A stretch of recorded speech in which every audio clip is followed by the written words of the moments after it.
Sama kayo guys. Pasok na ako. Wala yung service ko. So for the commute tayo today. Dito sa Timaru, may my way na tinatawag. So mag-book ka lang, meron silang app, mag-book ka lang. Diyan punta ka dun sa bus stop. Usually marami naman silang bus stop. And then pick up ka na dun. Antay ka lang. It tells you how many minutes sila dadating. Minsan kailangan mo mag-book na maaga kasi maunti lang yung my way. Kaya minsan matagal ma-pick up. So nag-book ako ng 2 PM. Pick up time is 30 minutes.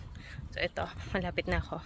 Ito lang, pagbaba sa bahay, malapit lang. Kasi wala pang 1 minute walk or 1 minute. Wait na tayo. Bumaba ako nung nakita ko sa app, 3 minutes na lang yung my way. So, antay na lang tayo dito sa labas. Look at yan, tapos dyan yung papuntang Caroline Bay. Yan, dyan, sa loob dyan. Yan yung view namin sa labas ng bahay. So guys, ayan na yung my way. Kita mo siya, papunta na dito.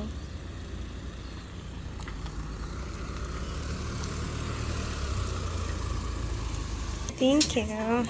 Ako lang yung sakay. Yan yung pick up. Tapos, yung bahay namin. Ayan. Dyan. Pasok lang dyan. Ayun, sa taas. So, let's go. Yan. I'm just going to show you. Hindi dito yung town. Meron lang ditong mga stores, restaurant. Then, ayan yung Park and Save. Ang biggest grocery store sa buong New Zealand.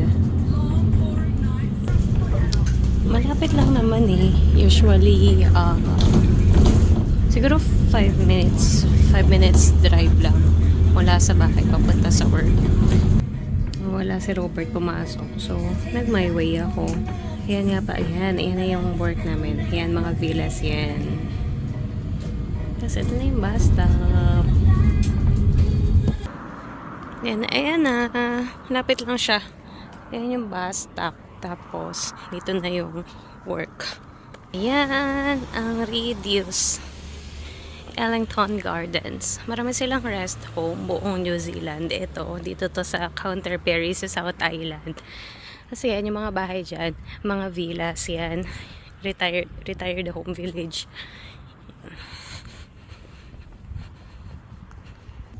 Ito yung parang main hall ng mga nasa villas yan. Nagmamadyong sila dyan. Ano activities ginagawa nila. Yan na siya. Sa kanyang parking. And then, ito na. Papasok na ako.